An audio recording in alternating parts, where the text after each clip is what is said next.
¿son los chicos escribiendo o reescribiendo, escribiendo algo más acerca de lo que vos escribiste? ¿Textos vinculados con el tuyo? Me hicieron, sí. ¿Sí? Sí. Sí. ¿Y cómo fue eso? Cuando se encontraron con eso, ¿qué les pasó? Porque, bueno, es la primera generación de autores que está en contacto con eso que les pasa a los lectores, ¿no? A mí me encanta. Aparte me reescriben todos los finales. Todos los finales me los cierran y me los abrochan porque yo los dejo muy abiertos para ellos. A mí me encanta porque yo de verdad creo, porque soy lectora primero, creo que todo recién se significa cuando existe un lector. Entonces, está buenísimo que para mí es una alegría que tomen un libro mío y lo hagan propio y lo deformen y lo destrocen y eso nos da para hablar, nos da mucho para hablar en las escuelas, en los profesorados, en las universidades, digamos, en por qué tomaste esta decisión y no otra, y vos probaste otra y escribiste otra, y muchas veces después me mandan lo que escribieron y los cambios de finales que hicieron, sí, y es súper rico, sí. Y seguro que también te hicieron videos. Sí, fotonovela de Piedra, Papel o Tijera, maravillosa. Arman guión. Fotonovela, es decir, con fotos de ellos, además que el que hacía de papá y la que hacía de mamá eran ellos también disfrazados supuestamente de padres. Y en el segundo capítulo, que se va el cajoncito por el río, en el barro de acá, de la costa, un cajón enchufado en el barro y ellos en patas en el barro, haciéndose como que se iba el cajoncito. O sea, re mal actuada la fotonovela, pero era genial. Es genial. Sí, hacen cosas geniales. Sí. Después una escribió a mano todo Piedra, Papel o Tijera desde el punto de vista de Carmen. Pero en realidad era todo... Claro, yo no sabía que eso era fanfiction. Yo también hacía fanfiction cuando era chica. Yo era la novia de Sandokan, pero nadie se enteró. ¿Sí? Obvio. Yo era la chica de Dylan Keefe, que yo salía con la joven, planta a la vereda y me la No, yo era la novia de Sandokan, hacía abordajes con los piratas. Todo el mundo me dice, no, era Mariana. No, perdón, Mariana era la que estaba en tierra. Yo era la que iba en el prao. O sea, no saben nada la gente. Pero, o sea, existió siempre el fanfiction, es la conversación con los libros. Esta chica que me escribió todo, era en realidad las escenas donde está Carmen, contadas desde Carmen, pero eran las mismas palabras que desde Alma, pero puestas como... era muy, muy, muy conmovedor. Sí. Y todo a mano. Dice, perdón. Y me lo dio. Sí.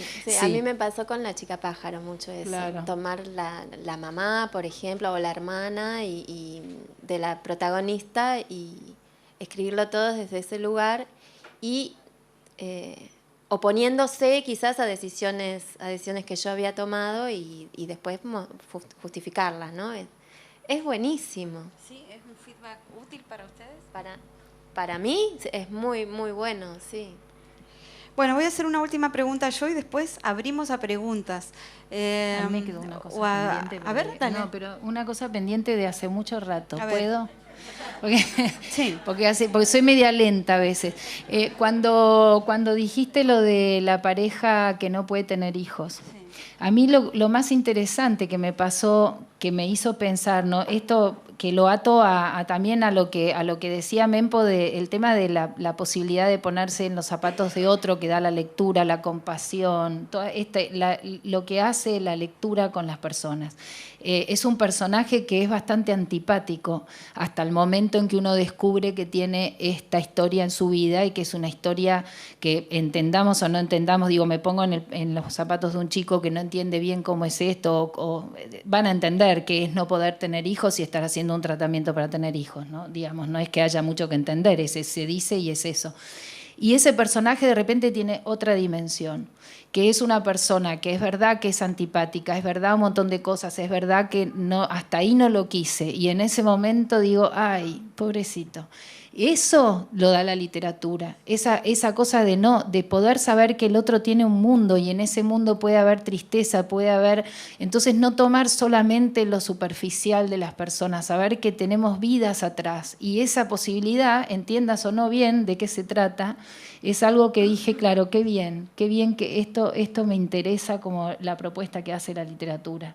Más allá de que entiende o no entiende un chico de esa cosa en especial. Lo que seguro entiende es que ese personaje es digno de pena también, de compasión y de ganas de que no sufra. Y eso se te despierta leyendo muchísimo. Sí, esa empatía también y además esa identificación que tiene mucho que ver con la literatura que ustedes hacen para jóvenes que necesitan sentirse identificados y hacia eso iba la pregunta, porque en estos días yo leía una revista, la última revista Click, leía a María Osorio. Ella cuestionaba la existencia del género, del género de literatura juvenil. Decía, no, esto es literatura juvenil. Literatura infantil podemos pensar que existe. Literatura infantil es un invento del mercado, no es un... y bueno, me gustaría saber cómo describirían ustedes el género, si lo piensan, porque bueno, ella decía, antes leíamos, a los 16 leíamos, no sé, Pizarnik o Zaratustra. Ella. Y ahora, bueno, no sé, ella, no sé, no, yo también, pero mezclábamos todo. Pero, no sé, agregamos un escalón, una escalera que lo necesitaba, no lo necesitaba, existe el género, ¿qué les parece? No sé. No sé. A mí me gusta, te vuelvo a repetir, ya lo dije, a mí me gusta mucho cómo leen y me gusta mucho el contacto con esos lectores. Aprendo mucho y eso me encanta. Entonces es una primera opción para mí y si entra en ese rango, si es algo creado por el mercado y algo de lo que yo escribí entra en esa franja y eso a mí me permite tener encuentros con lectores jóvenes que me van a hacer las devoluciones abiertas que cuenta Inés y... Bueno, a mí me hace bien, digamos. Y si eso después desborda, ponerle El mar y la serpiente es un libro que ha desbordado. Y después me toca ir a una universidad y conversarlo con académicos desde otro punto de vista, como ha pasado también en Alemania cuando fueron ustedes a la cátedra de Torres. Y buenísimo también. Yo el otro día fui a una universidad donde no sabían que esa colección era una colección juvenil.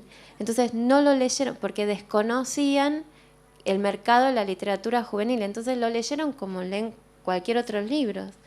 Y yo les dije, esto está en una colección juvenil, porque me decían, ¿un chico puede reponer todo esto? Todo lo que está elidido. Y yo decía, bueno, la verdad yo he visitado escuelas donde lo leen chicos de 11, 12 años y no han tenido ningún problema, con un docente que está ahí y que está mediando. ¿Cómo lo leen en escuelas esto, con lo complejo que es? Pero entonces ahí empezamos a hablar y yo les dije, ¿y no leyeron Piedra, Papel o Tijera? Y claro, como estaba en una colección juvenil, la academia, digamos, no revisa. Y eso, ahí yo vuelvo a esto que dijo Menpo, de los adultos desconcertados, ¿no? De cómo a nosotros adultos nos cuesta buscar, en nuestras búsquedas intelectuales, nos cuesta buscar también en estos espacios de libertad, porque eso también hay que decirlo, es un espacio de suma libertad. Quizás porque no está revisado justamente, no está mirado, nosotros podemos hacer experimentos. Experimentos con la puntuación, experimentos con la palabra. Te iba a decir, esos capítulos que están escritos todos cortitos y para abajo, pero que no son poesía de lo que guarda un caracol, que es muy interesante el trabajo que hace estilístico.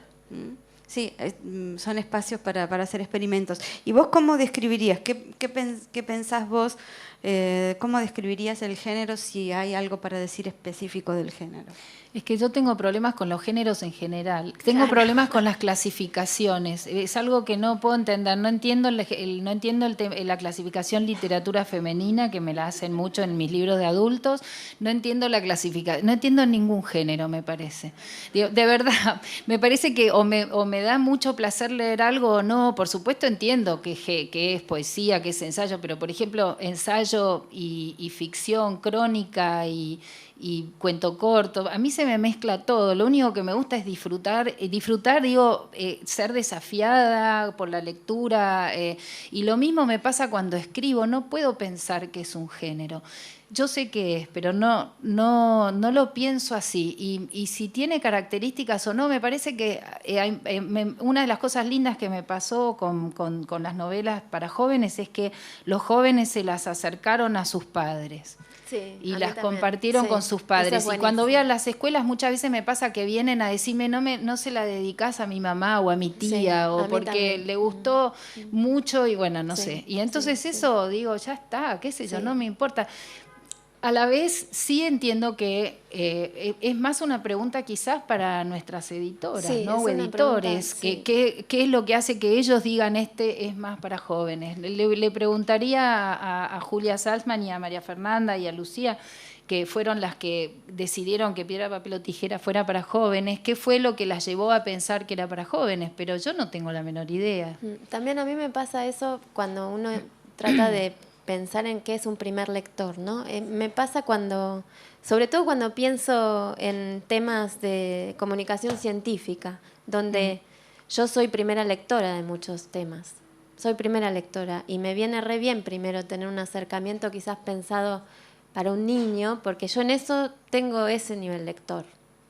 Entonces, bueno, ¿qué es un primer lector? ¿Qué es ¿cuál es el recorrido lector de cada uno en la ficción y en la no ficción? A veces uno pretende leer un ensayo de lo que sea, de psicología, de sociología o de biología, y no entendés nada, no entendés, y decís, bueno, ¿por dónde tengo que empezar a leer? Tengo que empezar a leer quizás por algo más simple, entonces empezar a buscar, y quizás ahí ir a lo infantil, lo pensado desde la educación para lo infantil y hacer ese recorrido para poder llegar, ¿no? Es que los niños sí, me parece, como decía también, los niños sí es más fácil por ahí de pensar para qué edad es un libro, porque tiene que ver con un desarrollo por ahí más acotado de algunos temas que vas viendo que les interesa. Si tenés contacto con los niños, los ves que hay edades a los que se les despiertan unos intereses que antes no tenían. Sí, y igual eso hay cuestiones que tienen que ver con las lecturas azarosas de los chicos que te desconciertan, porque a mí me pasó con el manga, cuando tuve que escribir ciencia y superhéroes, tuve que leer mucho manga. Mangas que estaban en mi casa, mis hijos, mi hijo más grande tiene 12 años, mi hija tiene 9 y ya es una lectora de mangas hace un par de años. Son tan complejos los universos que presentan. Hay ambigüedad sexual, hay violencia, hay todo lo que está todo lo incorrecto, digamos, y todo en dibujos, en expresiones, en palabras, hasta la disposición de leer al revés, digamos, y eso nos habilita a desarrollar lo que se nos ocurre en realidad. Y es buenísimo saber eso. Es buenísimo que uno, cuando busca cómo contar, también tiene en cuenta que los lectores pueden leerlo si han tenido contacto con esos universos. Y en general, en lo que refiere a historietas, muchos chicos que todavía no tienen un recorrido lector en literatura, para mí la historieta forma parte de la literatura, ¿no? Pero no tienen recorrido lector en novelas, por ejemplo, sí tienen un recorrido lector en sagas de historietas, que eso, ¿no? Entonces, bueno, eso como adultos creo que lo tenemos que valorar también. ¿Fueron preparando sus preguntas? Porque parece que van a ser por papelitos, Ceci, era, ¿sí? Así que si tienen preguntas, ¿quién va a recoger los papelitos? No sé si mientras preparan sus preguntas en el papelito y los van llegando a la mesa porque todavía no llegó nada. Una última y abrimos. Esperamos los papeles. Ustedes saben que el presidente Abraham Lincoln le dijo a la autora de La cabaña del tío Tom cuánto había hecho ella por la abolición de la esclavitud.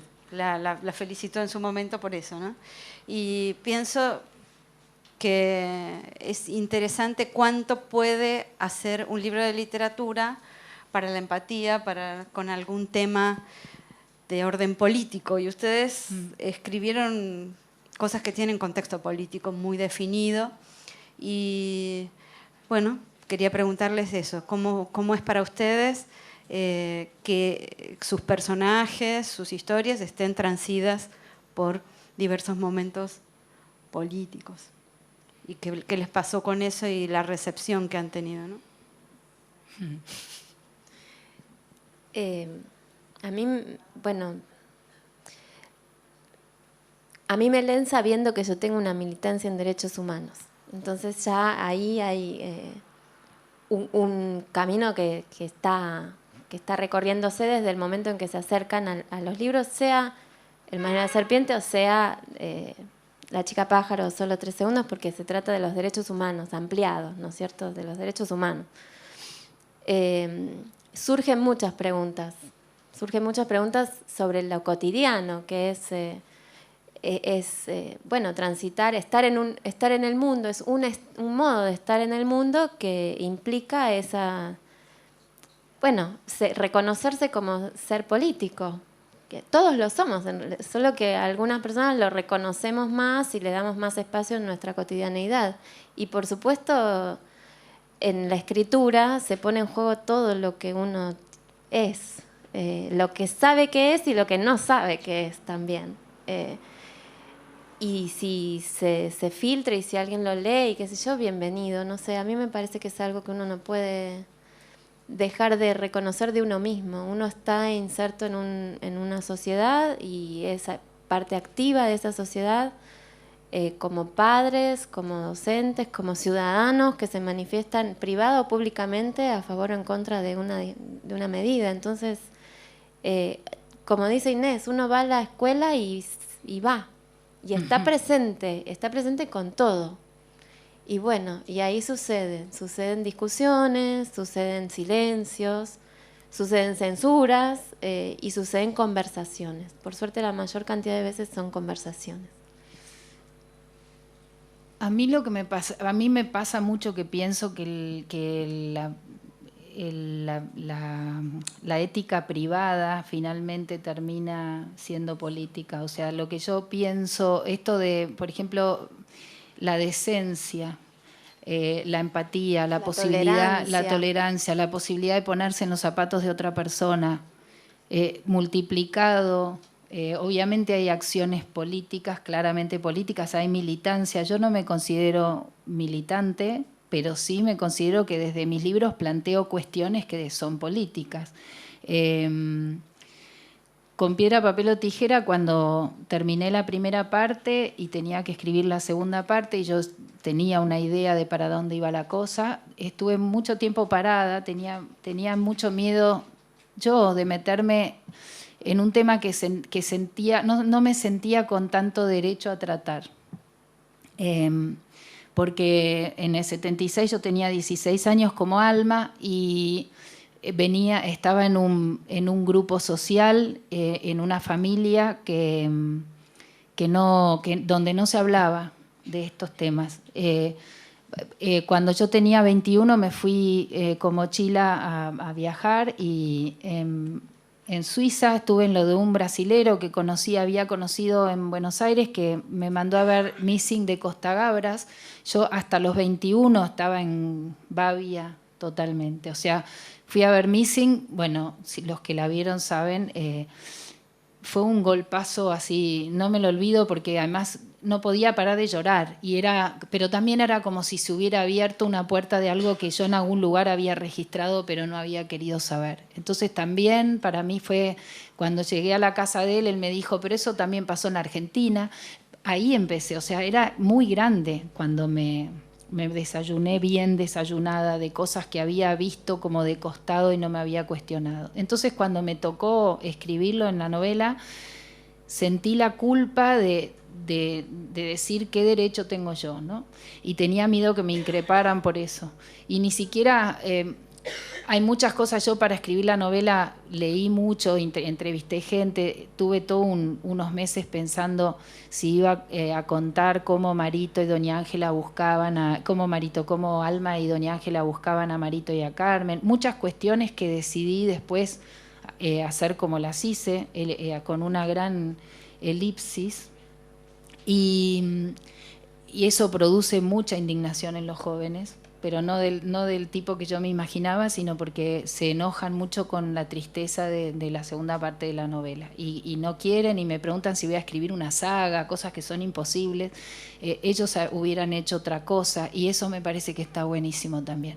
Porque poder decir, bueno, pero eso para mí era más ajustado a lo que pasó. Mucha gente no supo qué pasaba, dónde estaban sus familiares, estas mujeres que les decían las locas porque estaban preguntando dónde estaban los hijos. Yo ya cuando volví de ese viaje la agarré a mi vieja, la senté y le dije, ¿cómo podías decir las locas? Y bueno, pero fue así, o sea, ahí se mueve algo que es muy fuerte, muy profundo de toda la sociedad que seguimos todavía sacudiendo por todos lados porque es un tema que es de nuestra historia y va a seguir siempre. Y yo creo que ese libro lo escribí tal vez llevada en gran medida por esa sensación de culpa, que no sirve para nada la culpa, pero en ese momento fue así.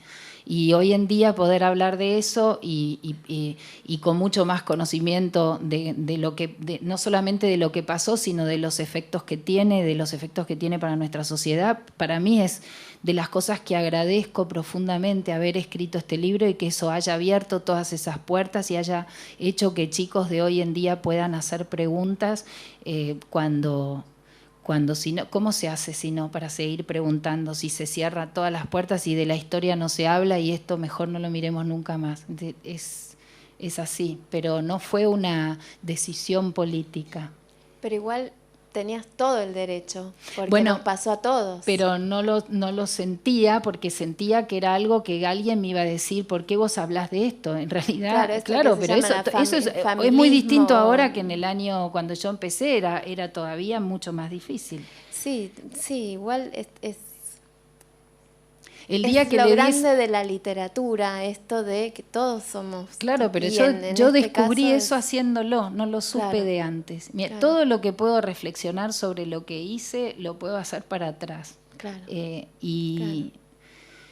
Y ahora como que eso también me hizo darme cuenta de la fuerza política que tiene la literatura, porque la política en mi casa era mala palabra, no se hablaba de política, no existía, la política era lo más cómodo, lo que nos haga ser más cómodos y no tener que movernos. Hay que llevarlo. Claro, a mí me pasó con La chica pájaro, eso de decir, yo no tuve nunca una pareja violenta, pero sin embargo es algo que nos atraviesa a todas. En algún momento de la vida, más cerca, más lejos. Y creo que ahí me sentí empoderada por las propias ganas de hacer algo que en mí, en otras mujeres es armar un grupo político, como es Ni Una Menos, y en mí fue escribir. Pero además porque ya había leído también, ¿no? Esto de nutrirse siempre de otros textos. Sí, verdad. ¿Tomaron nota de todos los títulos que mencionaron? Eso, me alegro porque no nos dejan tiempo para leer y porque además, chicas, ya llegó Luis Pesetti. Todo lo que hagamos nosotras o sea, no tiene sentido. Ya llegó Luis, así que bueno, no quedó tiempo para preguntas. Solamente llegó un papelito que dice: Paula, queremos felicitarte por tu participación en el libro Hasta la vida de Lecuni. Así que tomen nota de este título también y leamos. Buenas tardes.